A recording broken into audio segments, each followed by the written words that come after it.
నమస్తే. నిన్న పాలకుర్తి నియోజకవర్గంలో దేవరపల్లి మండల కేంద్రంగా పెద్ది కృష్ణమూర్తి గౌడ్ కాంగ్రెస్ పార్టీ పైన, కాంగ్రెస్లో కొనసాగుతున్నటువంటి పాలకుర్తి నియోజకవర్గ ఎమ్మెల్యే అత్తగారైనటువంటి ఝాన్సీ రెడ్డి గారి పైన తీవ్ర మాటల బాణాలు సంధించారు. దేనికి మరి ఆ మాటల బాణాలు సంధించారంటే, పాలకుర్తిలో ఏకపత్య ధోరణి నడుస్తున్నది, పార్టీ దీనిని పట్టించుకోవట్లేదు, మరి పార్టీకి అమెరికా డాలర్లకు మరి ఎలాంటి ఒప్పందాలు ఉన్నాయో మాకు అర్థం కావట్లేదు. గత కొన్ని సంవత్సరాలుగా కష్టపడే కార్యకర్తలను పార్టీ గుర్తిస్తలేదు. సంవత్సర కాలంగా పార్టీకి ఎన్నో మార్లు ఇక్కడ జరుగుతున్నటువంటి అన్యాయాలను పెద్ది కృష్ణమూర్తి గారిపై సస్పెన్షన్ వేటు వేసిర్రు. మరి దాన్ని ఆ సస్పెన్షన్ వేట్ అనేది ఏ కారణంగా సస్పెన్షన్ చేసిర్రు, నేనేమన్నా తప్పు చేసినా, లేకపోతే ఏమన్నా ఒప్పందాలు చేసుకొని కరప్షన్ ఏమన్నా చేసినా, ఆ కారణాలన్నీ చెప్పి తీసేసే పరిస్థితి ఉంటే దానికి ఒక అర్థం ఉంటుంది. కారణాలు లేకుండా అమెరికాలో జరిగిన ఒప్పందాలు ఇక్కడ అమలు కావట్లేదు. ఇలాంటి నాయకులు ఉంటే, ఎప్పుడు ప్రజల కష్టాలు ఇవన్నీ మాట్లాడే నాయకులు ఉంటే, మనం అమెరికాలో జరుపుకున్నటువంటి ఒప్పందాలు కొనసాగే పరిస్థితి లేదు అని చెప్పి పెద్ది కృష్ణమూర్తి గౌడ్ అంటే ఆయన చెప్పినటువంటి మాటలు నన్ను పార్టీ నుంచి వెళ్ళగొట్టే ప్రయత్నం చేస్తున్నారు.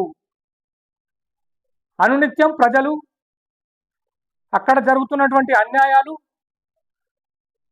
దానిపైన మాట్లాడుతుంటే, కాంగ్రెస్ పార్టీకి ముఖ్యంగా పాలకుర్తి నియోజకవర్గంలో ఝాన్సీ రెడ్డి గారికి నచ్చట్లేదు.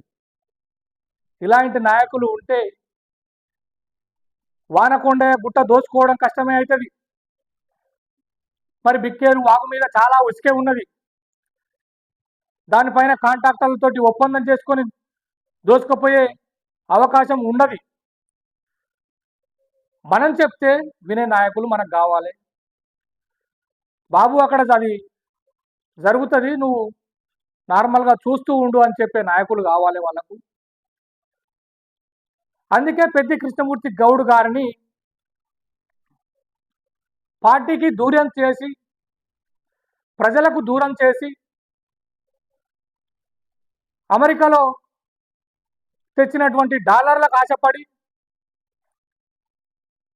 మమ్మల్ని దూరం చేస్తున్నటువంటి పరిస్థితి పాలకుర్తి నియోజకవర్గంలో దేవరపల్లిలో నడుస్తున్నదని పెద్ది కృష్ణమూర్తి గారు నిన్న స్పష్టంగా ప్రెస్ మీట్లో చెప్పడం జరిగింది.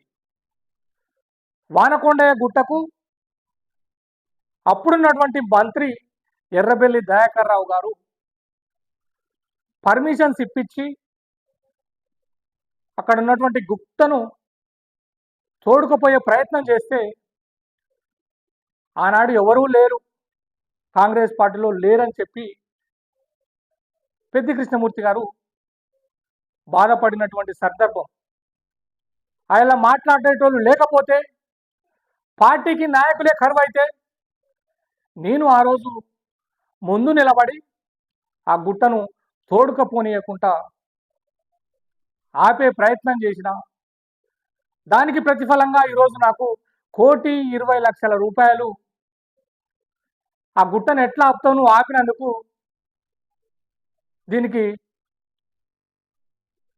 ఛార్జ్ అనేది కట్టాలని చెప్పి పెద్ది కృష్ణమూర్తి గౌడ్ గారికి ఇటీవల 2-3 రోజుల కింద నోటీసులు పంపించడం జరిగింది. కాంగ్రెస్ పార్టీ అధిష్టానం ఎందుకు పాలకుర్తిలో తలదూర్చేటట్లేదు? మరి అమెరికాలో జరిగిన ఒప్పందాల కారణమా? అక్కడ జరిగినటువంటి ఒప్పందాలు ఒకటి, ఇక్కడ ఈ బహుజన నాయకుడు దేనికైనా అడ్డం పడతాడు, ప్రజల శ్రేయస్సే కోరుతాడు. ఇలాంటి వాళ్ళు మనకు అవసరం లేదని కావాలనే తీసేసినట్టేనా అని పెద్ది కృష్ణమూర్తి గౌడ్ గారు నిన్న ప్రెస్ మీట్లో అనేకంగా చాలా మాటలు కాంగ్రెస్ పార్టీ పైన, పాలకుర్తి నియోజకవర్గ ఎమ్మెల్యే అత్తగారి పైన మాటన బాణాలు సంధించారు. బహుజన బిడ్డలు ఎస్సీ కావచ్చు, ఎస్టీ కావచ్చు, మైనార్టీ కావచ్చు, బీసీ కావచ్చు, గౌడు, గొల్ల, కుర్మ, ఎంత ఎవరు బీసీ సామాజిక వర్గం, ఏ సామాజిక వర్గమైనా కావచ్చు, పార్టీ కోసం కష్టపడ్డాము. లాస్ట్కు ఓసీలం కూడా కలుపుకపోయి పార్టీకి కష్టపడ్డ నేతలకే ప్రతిఫలం దక్కాలి, వారు చేసిన కష్టాన్ని గుర్తించాలనే నా తాపత్రయం తప్ప నా స్వలాభం చూసుకుంటే ఈరోజు నేను ఇంత బాధపడుకుంటా ఈ ప్రెస్ మీట్లు మాట్లాడే అవసరం నాకు లేకుండే. ఎన్నో చేయిస్తే వేల రూపాయలు, లక్షల రూపాయలు నాకు అప్పనంగా కట్టబెట్టడానికి చాలా మంది రెడీగా ఉంటారు. కానీ నేను ఆ దారి ఎంచుకోలేదు. నేను ప్రజలకు ఎంతో కొంత సేవ చేయాలి, ప్రజల మెప్పు పొందాలి, అదే తాపత్రయంతో రాజకీయాల్లో కొనసాగుతున్నానని పెద్ది కృష్ణమూర్తి గౌడ్ గారు తీవ్రంగా బాధపడుకుంటూ నిన్న ప్రెస్ మీట్లో చెప్పడం జరిగింది. అక్కడ ఉన్నటువంటి నాయకత్వం ఇలాంటి నాయకులను ప్రోత్సహించకుండా తీవ్రంగా అవమానిస్తూ, నిన్న ఆ ప్రెస్ మీట్కు నేను కూడా వెళ్ళా. యాజ్ ఏ జర్నలిస్ట్గా నేను అక్కడికి వెళ్ళి పరిశీలించిన, అక్కడ ఉన్నటువంటి ప్రజలను కూడా కనుక్కునే ప్రయత్నం చేసిన. నిమ్మకు నీరెత్తనట్టుగా వ్యవహారం నడుస్తున్నది. ఆ రోజు రాత్రిపూట వెళ్ళేది అంటే బీఆర్ఎస్ గవర్నమెంట్లో, టీఆర్ఎస్ గవర్నమెంట్లో రాత్రిపూట ఇసుక అనేది దోపిడీ చేస్తే మా నాయకుడే అక్కడ పట్టించిన సందర్భాలు ఎన్నో ఉన్నాయి. మేము మా నాయకుడు కలిసి అక్కడ ఇసుకను పట్టించిన సందర్భాలు ఎన్నో ఉన్నాయి. ఈరోజు పట్టబగటీలే ఇసుక దోసుకపోతున్నారు. అడ్డు అదుపు లేకుండా ఇక్కడ పాలకుర్తి నియోజకవర్గం దేవరపల్ల మండలం కేంద్రంగా నడుస్తున్నది అని చెప్పి వాపోయినటువంటి పరిస్థితి నిన్న మనం చూసినాం. ముఖ్యంగా అధిష్టానానికి పలుమార్లు అప్పీల్ చేసినారు. ఇక ఇంకా కూడా అయినకపోతే తదుపరి కార్యాచరణ సంస్థాగత ఎన్నికల్లో నా అభ్యర్థులను పెట్టుకుంటా అని చెప్పి ఆల్రెడీ ప్రకటించేసిరు. ఒక్క బంతి అయితే పిసిసి కోర్టులో వేసే ప్రయత్నం చేసిరు. మరి ఆ బంతి రిటర్న్ వేస్తారా, మరి వాళ్ళే క్యాచ్ పట్టుకొని అట్లనే ఆపుకుంటారా, చూడాల్సిన పరిస్థితి ఉన్నది. ఒక 2-3 వేల మందితోటి బహిరంగ సభ కూడా ఏర్పాటు చేసి అక్కడ ఒక 3 మండలాలకు సంబంధించి నా సొంతంగా నేను అక్కడ బహుజన బిడ్డలకు, పార్టీకి కష్టం చేసిన బిడ్డలకు నేను ఇండిపెండెంట్ అభ్యర్థులుగా నిలబెట్టుకుంటానని కార్యకర్తలకు, ప్రజలకు వాగ్దానం చేసి నిన్న ప్రెస్ మీట్ అయితే ముగియడం జరిగింది. అయితే అనేకంగా social media, digital media, print media, అనేక రకాలైనటువంటి మీడియా ఛానళ్ళు కూడా నిన్న పెద్ది కృష్ణమూర్తి గారికి సపోర్ట్గా వచ్చి ఆయన చెప్పినటువంటి మాటను ఖచ్చితంగా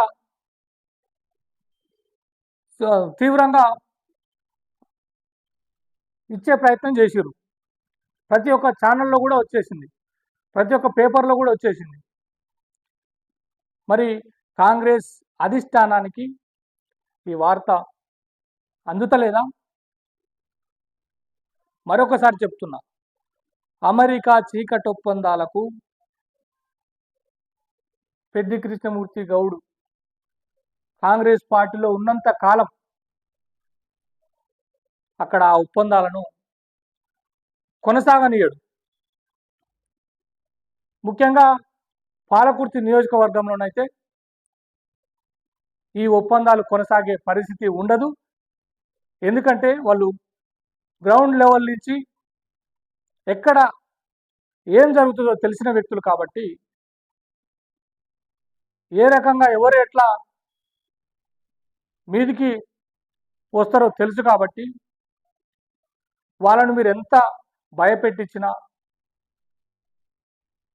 మసి చేస్తామన్నా, చంపేస్తామన్నా భయపడే బిడ్డలం కాదు అంటూ, బానిసలను కాదు బందూకు లాంటోని అని ఝాన్సీ రెడ్డికి జీతగాన్ని అసలే కాదని నిన్న పెద్ది కృష్ణమూర్తి గౌడ్ గారు హెచ్చరించడం జరిగింది. పార్టీకి తీవ్రంగా అప్పీల్ చేయడం జరిగింది. ఓకే, ఈ వార్తను మనం చెప్పే ప్రయత్నం చేసినాము. Thank you very much. Subscribe చేసుకోండి R News HD live Telugu channel.